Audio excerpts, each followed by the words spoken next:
Welcome to the light. We now have the affidavit of probable cause for Kimberly Park in the Rebecca Park case. So I'm going to read that out, and this will just be a one part versus yesterday's 9 parts that took a lot to get through it.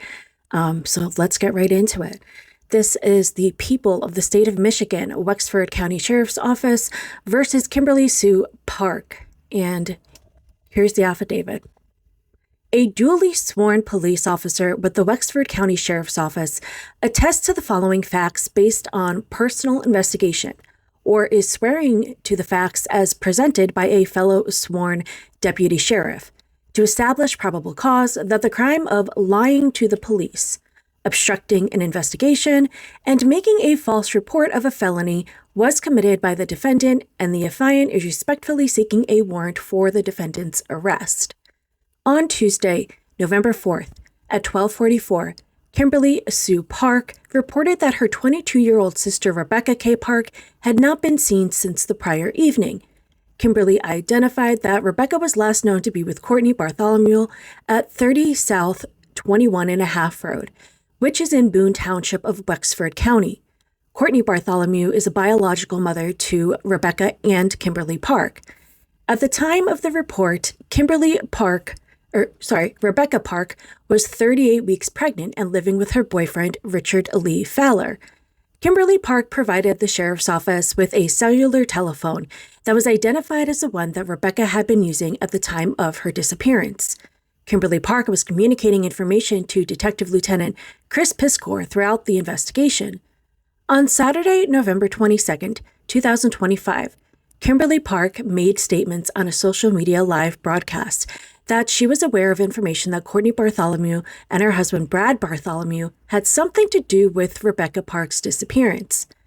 Detective Lieutenant Piskor interviewed Kimberly Park on the same date, and she reported that Courtney and Brad had struck Rebecca Park in the head to cause her to have a seizure, and when they were unable to revive Park from the seizure, Brad contacted a friend who came and picked up Rebecca Park's body and took it away. Park said that Brad had said something about a swamp.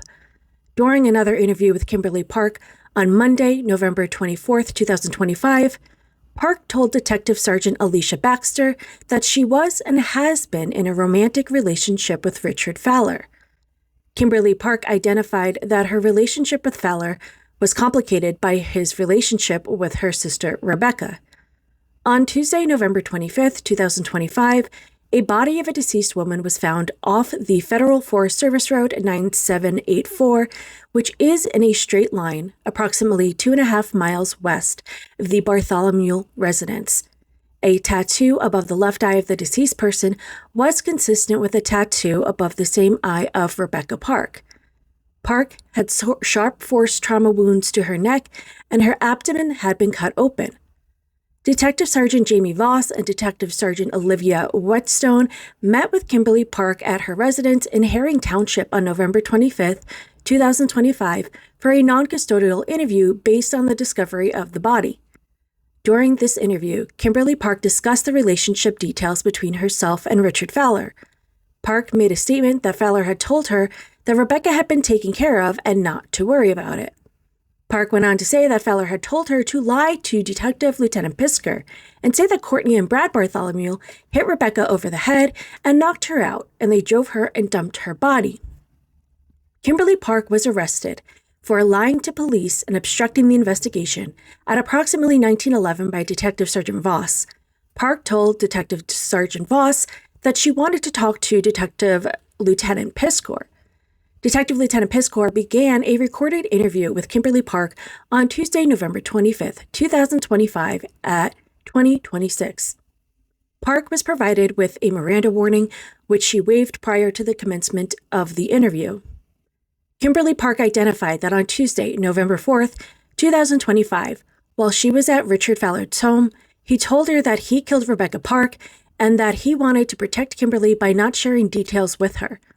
Park identified that Fowler had also been encouraging her to mislead the investigation, and it was the reason she was sharing misleading information on social media live broadcasts. Park told Detective Lieutenant Pisker that Fowler was becoming concerned about this investigation getting close to him, and that on the Thursday or Friday before Saturday, November 22nd, 2005, Fowler assisted her with the creation of her accusation that she made to Detective Lieutenant Pisker during the interview on that date.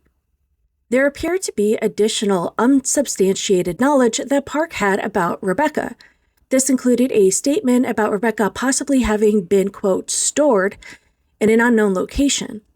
Detective Sergeant Dan Hackman arrested Richard Fowler for open murder of Rebecca Park based on the statements made by Kimberly Park. Detective Sergeant Voss and Detective Sergeant Whetstone attempted to conduct an interview with Richard Fowler at the sheriff's office on Wednesday, November 26, 2025, and he refused to cooperate without the assistance of an attorney. Detective Lieutenant Pisker interviewed Austin Noland on Wednesday, November 26, 2025. He denied involvement and was able to show cellular telephone records that did not place him in the Wexford County area on November 3rd or 4th, 2025. Nowlin cooperated with a consent search of his cellular device and later a consent search of his black in-color Chevrolet Malibu. Nowlin did confirm that he had previously been in romantic relationships with both Rebecca and Kimberly Park. On Wednesday, November 26, 2025, Detective Lieutenant Pisker and Detective Sergeant Hackman began a follow-up interview with Kimberly Park and were more confrontational with her based on the outcome of the interview with Nowland. Park requested the assistance of an attorney, at which point the interview was terminated. And that is the end of Kimberly Park's affidavit regarding her arrest. Let me know what you think in the comments. Some of it, if I'm just being completely honest and blatant, reads like a Jerry Springer episode with all these crisscrossing relations within the same family and romantic relationships. Like, I'm just mind boggled when I read some of these things. Anyway, let me know your thoughts. It's just one more piece of information. Again, everybody is innocent until proven guilty in the court of law, and everybody has their rights, and Kimberly has a lawyer assigned to her. So we'll see what happens moving forward, and I will see you in the next one.